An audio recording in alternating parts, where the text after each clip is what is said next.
शांति शांति शांति।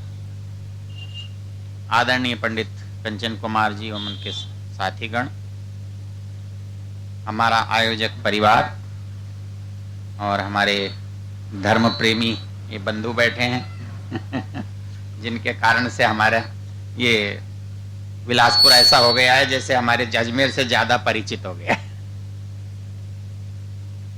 अभी आप बहुत सुंदर चर्चा सुन रहे थे और गीत के माध्यम से जब चर्चा की जाती है तो और भी अधिक सुंदर लगती है, और फिर कंचन जी गाएं तो शायद ज्यादा सुंदर हमारे बंधु का कहना है कि कुछ परिवार की जुड़ी हुई चर्चा होनी चाहिए। एक इसके संस्कार में इस समय एक मंत्र पढ़ा था हमने, याद है क्या? कुछ काम में लिया क्या? नहीं अच्छा है, चलेगा, वही चलेगा। देखिए, हमारे यहां हर चीज के सूत्र बताए हुए हैं कि कोई समस्या है तो उसका यह समाधान है। और जिस मंत्र की ये बात कर रहे हैं वो समाधान केवल पति पत्नी का ही नहीं है, वो बच्चों का और माता पिता के बीच का भी है, वो गुरु और शिष्य के बीच का भी है, वो नौकर और मालिक के बीच का भी है, वो सब उसके बीच में है। और जब बहुत हम उसको ध्यान से देखेंगे तो लगेगा कि कहीं समस्या आए तो उस पर विचार करके देखो कि कहीं वही गड़बड़ तो नहीं है।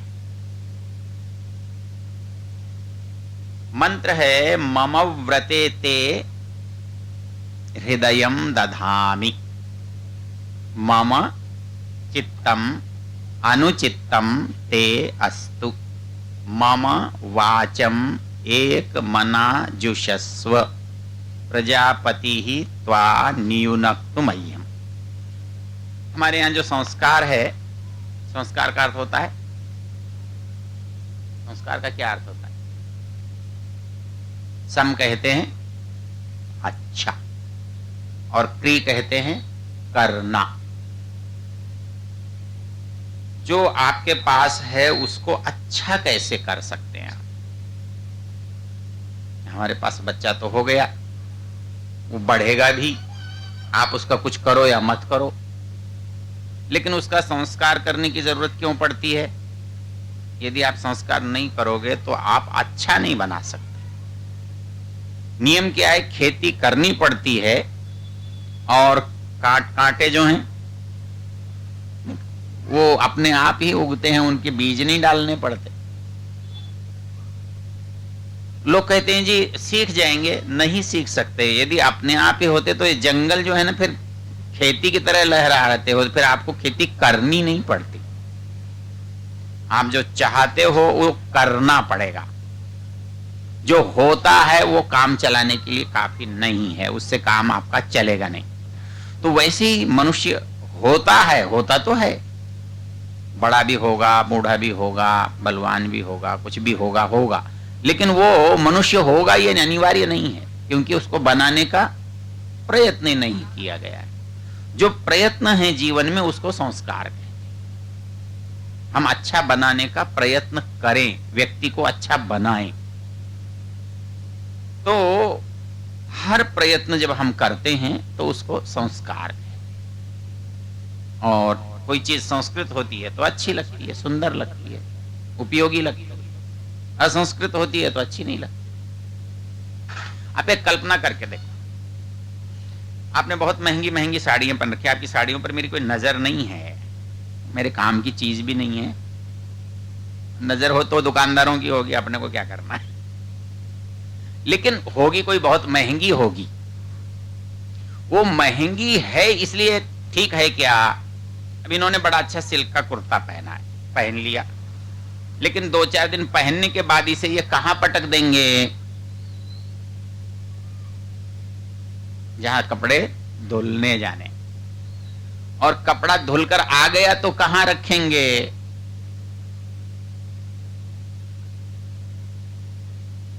यही फर्क है संस्कार के होने में और संस्कार के नहीं होने में।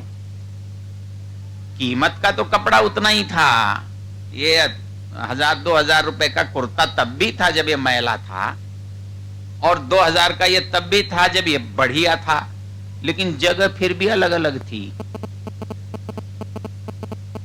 तो हम ये समझते हैं हम मनुष्य हैं, इतने मात्र से हमारी जगह अच्छी होगी, नहीं। हम संस्कृत हैं तो हमारी जगह अलग होगी, हम असंस्कृत हैं तो हमारी जगह अलग होगी। ये संस्कार का मूल्य है। हमारे यहां संस्कार एक और चीज को भी कहते हैं। दाल में जो आप वो कुछ जीरा वीरा डालते हो ना, संस्कृत में उसे संस्कार कहते हैं। संस्कृतम सूपम, दाल कैसी है? संस्कृत है, और बिना संस्कृत हो तो दे दी जाए तो हम तो खा लेंगे, आपसे नहीं खाई जाएगी। तो इसलिए मनुष्य जीवन को हर समय संस्कृत करते रहने की आवश्यकता होती है। तो वेद ये कह रहा है कि भाई समस्या क्या है, हम दोनों के बीच में, चाहे हम श्रोता और वक्ता हों, आप याद रखना, आप श्रोता हो, मैं बोल रहा हूं, आपको कौन सी चीज याद रहेगी आप बता सकते हो? केवल वो चीज याद रहेगी जो आपने सुनकर दोहरा ली हो।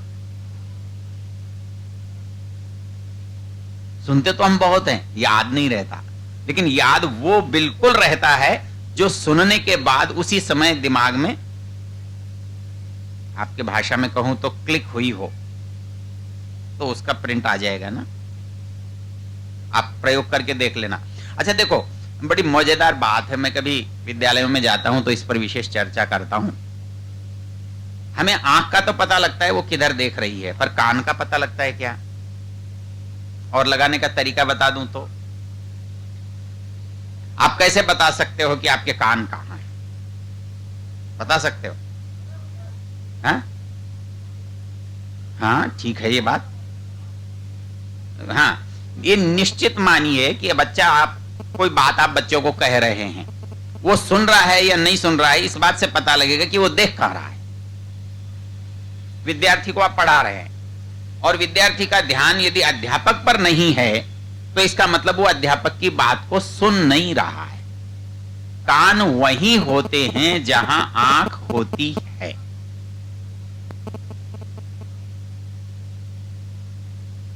मैंने कहा आपकी बात सुन लें थोड़ी सी, कोई बात नहीं, अच्छी है, हम भी सुन लेंगे, हमें क्या परेशानी। जहां मनुष्य की आंख होती है वहां कान होते हैं। अच्छा इसका एक उदाहरण देखो, जब जानवर कोई आवाज सुनता है ना, तो जैसे देखता है ना, जिधर देखता है उसके कान भी उधर घूमते हैं। तो इन दोनों में तालमेल है। और होता क्या है कि जैसी कोई बात आप सुनते हैं, सुनने के बाद, एक तो सुनने के बाद सीधी निकल जाती है, जैसे इनके चूहे की निकल जाती है। भाई कान नहीं दबाया तो चूहे की बात वैसे उधर चली जाएगी, और दबा दिया तो क्या हो जाएगा, बात लौट कर आ जाएगी। तो जैसे ही हमारे मन पर ऐसा है कि क्या कहा, तो वो संस्कार जैसे ही पड़ता है ना, वो याद रह जाता है, वो भूलता नहीं, वो छप जाता है। तो अब मंत्र में देखो बात कितने कमाल की है।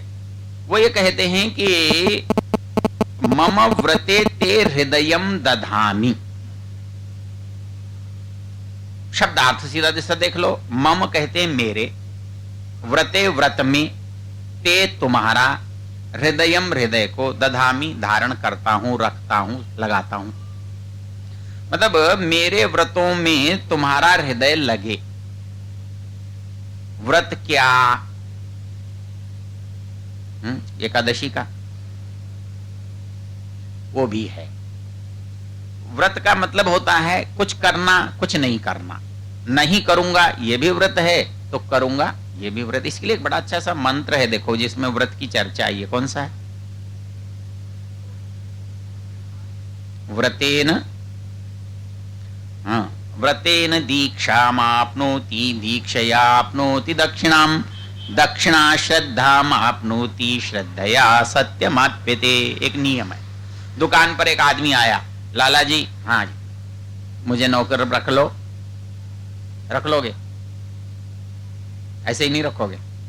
मैंने सोचा था शायद रख लोगे। तो कहता है नहीं। वो कहता है कि भाई कहीं काम किया है? हाँ जी फला दुकान पर, तो सेठ जी से पूछवा के बताओ। हाँ तो उस सेठ जी का नंबर बता दे, सेठ जी की चिट्ठी ला दे, कोई जान पहचान का हो तो उसको बता दे कैसा रहा भाई। तो हम सोचें क्या करना ठीक है, क्या करने से लाभ होगा, कब करने से लाभ होगा, सोचना। सोचने के बाद जब हम निश्चय कर लेते हैं ना कि ठीक है ये अब करना है, इसको हम कहते हैं संकल्प, निश्चय। मन का जो निश्चय है वो कहलाता है संकल्प। उस संकल्प को क्रियान्वित करना यह है व्रत। नहीं आया, दोबारा कर लेते। हमने सोचा जाएं न जाएं, जाने में ये लाभ है, नहीं जाने में ये लाभ है, कल के यहाँ का काम छूटेगा, कल कोई आदमी में मिलने आएगा, कल कुछ किसी के यहाँ बैंक में जाना होगा, किसी की कचहरी में जाना होगा। बहुत विचार करने के बाद सोचा नहीं जाएंगे, नहीं जाएंगे, नहीं गए। लेकिन नहीं जाने के बाद जिस काम के लिए हम नहीं गए वो काम भी तो होना चाहिए। वो विचार जो है क्रिया में बदलना चाहिए। वो जो क्रिया है ना वो व्रत कहलाती है। बस अब तो ये पालन करने का अधिकारी हो गया। मैं स्कूल में जाना चाहता हूं, एक स्कूल में जाकर मैंने फीस भर दी 2, और कल से मैं स्कूल जाने लगा। अब ये जो लगा है ना ये क्या है? व्रत।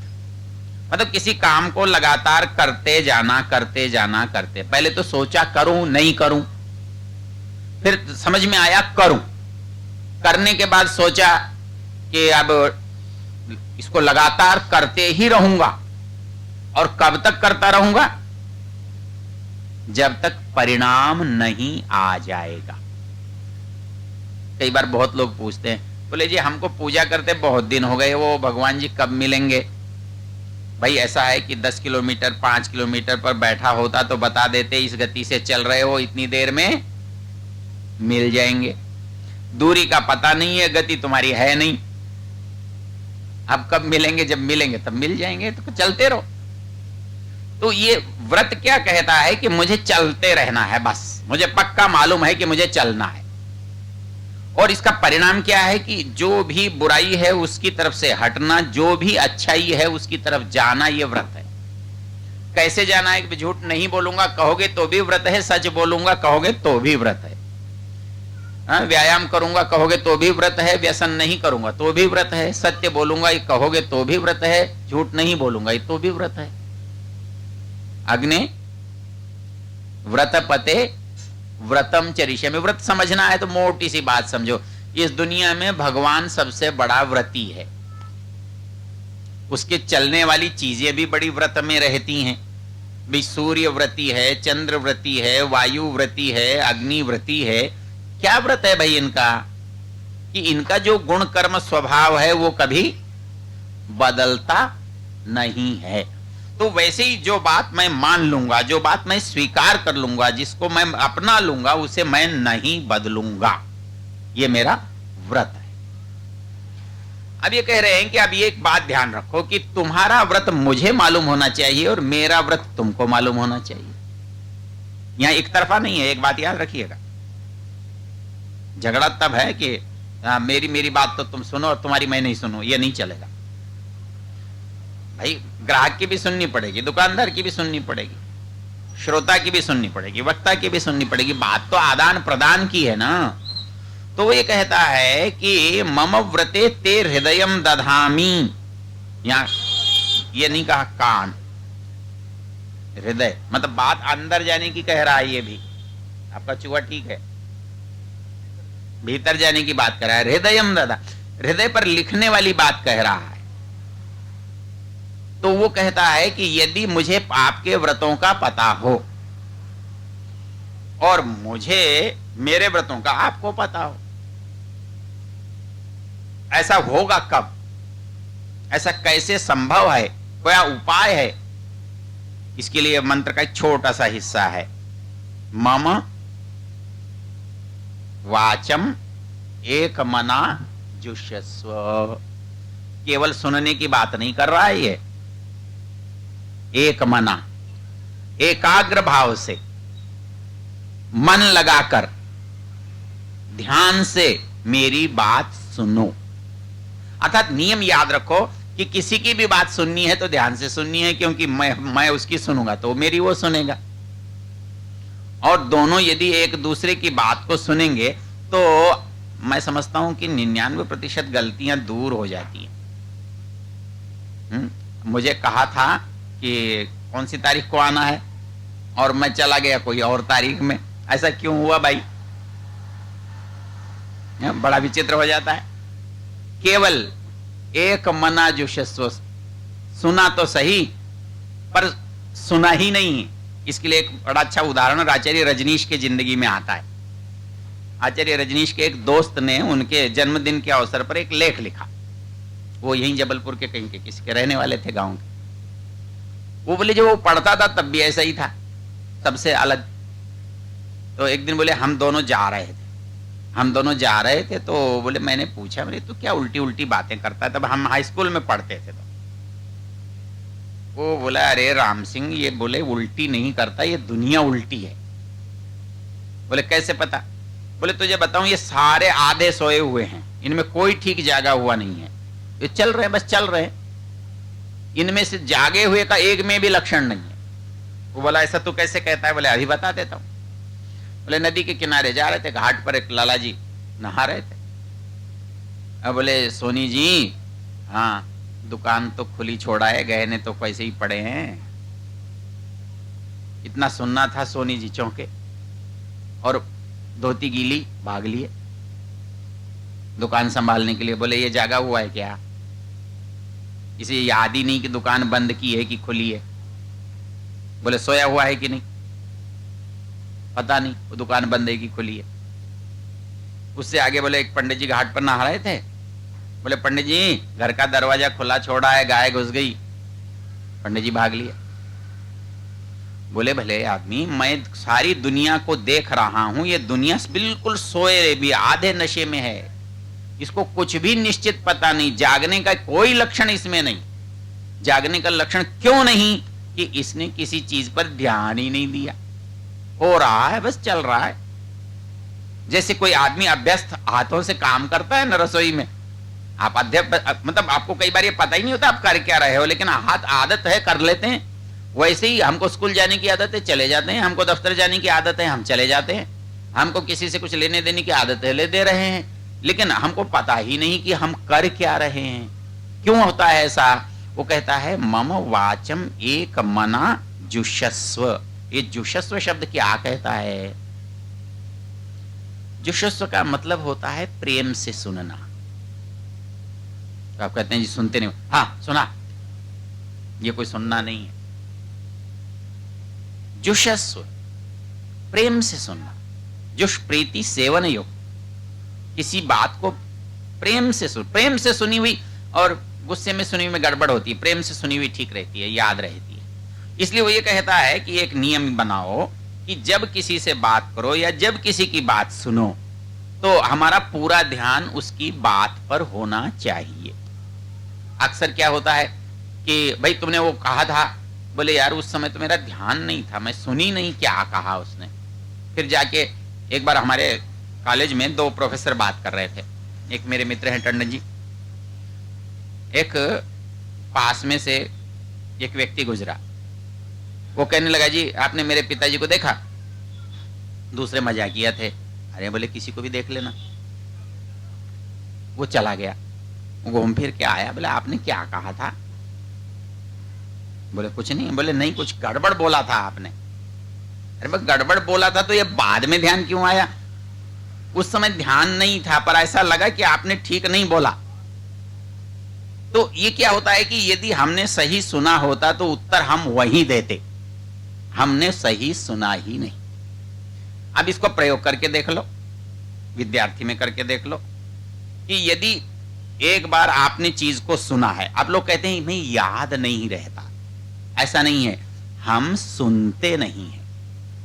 झगड़ा याद रहने का नहीं है, झगड़ा सुनने का है। हमारे आचार्य थे प्रियव्रत जी गुरु जी, वो कहा करते थे कि मैंने कभी जिंदगी में पाठ को तीसरी बार से ज्यादा नहीं पढ़ा। मैं कक्षा में जाता था तो पढ़ के जाता था, कक्षा में बैठता था तो ध्यान से सुन लेता था, आकर एक बार पढ़ता था, उसके बाद तो परीक्षा ही देता था, पढ़ता नहीं था। क्यों ऐसा होता था? एक मनाजुषस्व।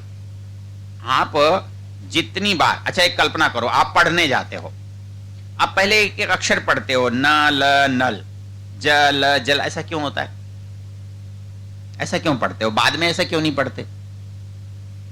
आप पहले एक अक्षर पर नजर डालते हो, फिर आप पूरे शब्द पर नजर डालते हो, लेकिन फिर पूरे शब्द पर नजर डाल के वहीं क्यों रुक जाते हो? आगे नजर क्यों नहीं डालते हो? मेरे पास एक व्यक्ति आए, वो जितनी देर में आप एक पंक्ति पढ़ते हो उतनी देर में वो पूरा पृष्ठ पढ़ते थे। कैसे? कैमरा बारी बारी से चित्र खींचता है कि एक बार में खींचता है? हम तो पंक्ति को बारी बारी से पढ़ते हैं ना, तो बारी बारी से पढ़ते हैं तो ऐसा पढ़ते हैं। हमारे मैं लातूर के कॉलेज में गया तो वहां के जो प्रबंधक थे वो बड़े बुद्धिमान व्यक्ति हैं, बहुत बड़ा कॉलेज है वो, कितने 18,000 बच्चा उसमें पढ़ता है, और उसका जिसको आप प्रवेश का लक्षण कहते हो ना, कट आउट जिसे आप बोलते हो, वो कितना है पता है? 100% है, 99%, 18,000 लड़कों का। वो व्यक्ति कहता है, देखो जी हमारे पास इतना समय नहीं है कि हम ऐसे पढ़ें। आप कैसे पढ़ते हैं? ऐसा कैसे पढ़ते हैं? ऐसा ऐसे पढ़ते हैं जैसे कैमरा पढ़ता है। आपकी नजर गई तो एक अक्षर पर नहीं जाती, एक शब्द पर नहीं जाती, एक वाक्य पर नहीं जाती, पूरे के पूरे पृष्ठ पर जाती है। ऐसा हो सकता है कि नहीं? जब ऐसा हो सकता है तो वैसा भी हो सकता है। इसके लिए आप पुस्तक पढ़ना, गीता प्रेस की मानसिक दक्षता। वो कहता है कि हम वहीं रुक जाते हैं, हम न से नल जोड़कर पढ़कर रुक जाते हैं। नल जल कल पढ़ लिया बस, उसके बाद वाक्य, ज्यादा से ज्यादा शब्द पढ़ लिया, शब्द से वाक्य पढ़ लिया, वाक्य से संदर्भ नहीं पढ़ते, संदर्भ से पृष्ठ पढ़ना नहीं आता। और यदि हमको इसको योग्यता को हम बढ़ा लें एकाग्रता की, तो वो कहता है कि आप एक पृष्ठ को एक नजर में पढ़ सकते हैं, आप पन्ने पलटते जाइए।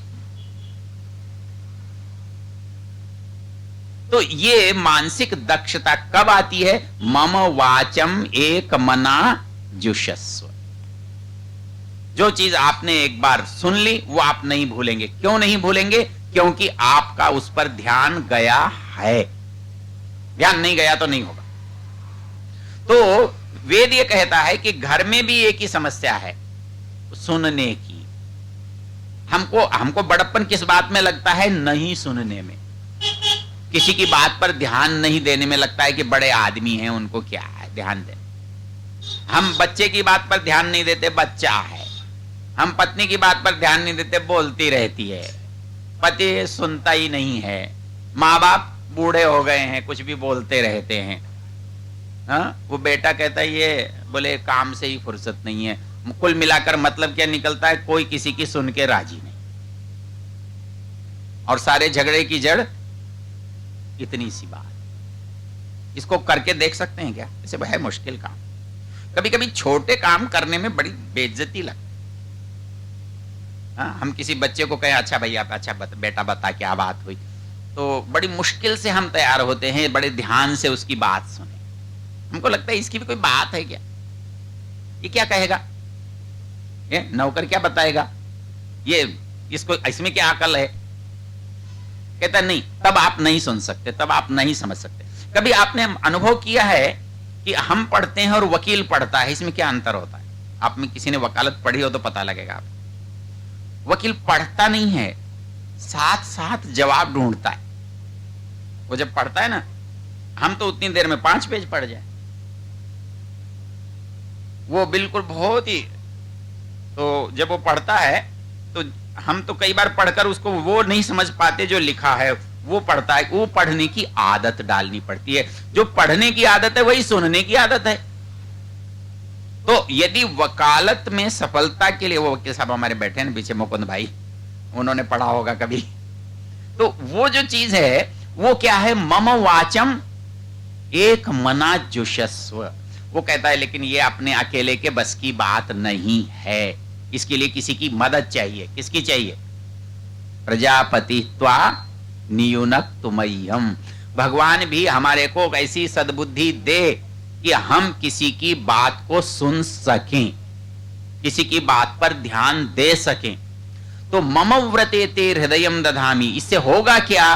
मम चित्तम अनुचित्तम ते अस्तु। हम जिसकी बात सुनेंगे, जिसकी बात याद रखेंगे, जिसका काम याद रखेंगे, बोलो उसका काम करेंगे कि नहीं करेंगे? हम केवल काम कब नहीं करते? जब हम काम भूल जाते हैं। और यदि हमने ध्यान से सुना है तो हमें उसका काम कभी भूलने का प्रश्न ही पैदा नहीं होता। और जब नहीं पैदा होता तो निश्चित रूप से उसका काम हम करेंगे। तो क्या होगा? मम चित्तम अनुचित्तम ते अस्तु। हम जिसके बारे में सोचेंगे, जिसके बारे में सुनेंगे, उसका ही करेंगे, उसके ही बारे में हम देखेंगे, उसका ही अनुमान लगाएंगे, जो कुछ करना है उसके बारे में करेंगे। तो इसलिए किसी की अनुकूलता के लिए सबसे बड़ी शर्त क्या है? वो है किसी की बात को ध्यान से सुनना।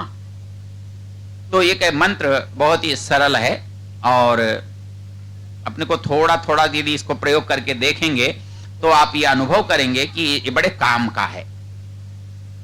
आप बच्चे को केवल डांट देते हैं क्योंकि आप सुनते नहीं हैं। नौकर आपसे नाराज होता है क्योंकि आप उसकी सुनते नहीं हैं। कभी कभी हमारे यहाँ हड़ताल हो जाती थी ना, तो नहीं तो झगड़ा बढ़ जाता था। बोले अच्छा अच्छा आओ, 4 लोग आओ, बैठो, बातचीत करो। हाँ, प्रिंसिपल ने चाय पिला दी तो निकल के नेता कहता था कोई बात नहीं, देख करे नहीं करे, बात बहुत ध्यान से सुन। उसने हमारी बात को बहुत प्रेम से सुना और उसको यह संतुष्टि हो गई, ये नहीं करे तो कोई चिंता नहीं है, लेकिन इतना इसने आदर, इतना हमारे प्रति सम्मान, इतना सद्भाव दिखाया कि मेरी बात को इसने ध्यान से सुना। तो यदि ये बात एक सामान्य आदमी के लिए ठीक है तो हम सब के लिए ठीक क्यों नहीं? इससे जुड़ी हुई 2 बात। एक जगह मैं व्याख्यान दे रहा था तो कल चर्चा ही कर रहे थे, हम घर में ही तो बैठ के कर रहे थे। तो ये छोटी सी बात जिसको हम दूसरे के साथ करने में शिष्टाचार समझते हैं, वो यदि अपनों के साथ की जाए तो क्या अशिष्टता होती है? लेकिन हम क्या मानते हैं, दूसरे के साथ तो करना शिष्टाचार है और हमारे वालों के साथ करना क्या है? अपने से क्या करना है? आप एक बात करो, दूसरे को जब जी लगाकर बोलते हो तो उसको अच्छा लगता है इसलिए तो बोलते हो। तो आप यदि घर के किसी सदस्य के साथ जी लगाओ तो क्या बुरा है? लेकिन उसमें कुछ मजा सा नहीं आता। कुछ ऐसा लगता है जैसे कुछ बनावटी हो गई है बात। ये तो संयोग की बात है। लेकिन यदि आप सम्मान का प्रश्न है तो सम्मान यदि दूसरे को देना अच्छा है तो सम्मान अपने निकट वाले को देना क्यों बुरा है? तो उसको भी दिया जाना चाहिए। क्या उसको बुरा लगेगा क्या? तो फिर क्यों नहीं देते हम? मतलब सारा झगड़ा सबसे ज्यादा क्या रहता है कि सारी अच्छाई जो है हमने बाहर वाले के लिए इकट्ठा करके रखते हैं। एक पुस्तक पढ़ रहा था बड़ी प्यारी सी, वो कहने लगा एक लाला जी दुकान में जाता है तो दुकान में ग्राहक को नाराज नहीं करता। यूं कहता है ग्राहक मेरा भगवान है, नाराज नहीं करता। पार्टनर को नाराज नहीं करता, दफ्तर में अफसर को नाराज नहीं करता, और तो और दुकान में खेत में वो मजदूर को भी नाराज करने की हिम्मत नहीं रखता। एक दिन मैं हमारे भगवान साई जी की दुकान पर खड़ा और मजदूर उनको गाली दे रहा था, बोले सेठ की अकल बनाए फिरता है, कुछ अकल तो है नहीं थोड़ा। मैंने कहा क्या सुन रहे हो, इससे निकाल क्यों नहीं देते? वो बोले चुप रहो। चुप रह गया, वो नौकर चला गया। बोले ऐसा है, ये हमारा मालिक है, इसको सब हमारा रहस्य पता है, ये कुछ भी बोल सकता है, हम सुनेंगे। बोले हम तो इसको निकाल देंगे, अगला लाला इसको बैठा है रखने के लिए, और मेरे ही सारे जो बाजार के ग्राहक है ना कल उसके पास चले जाएंगे।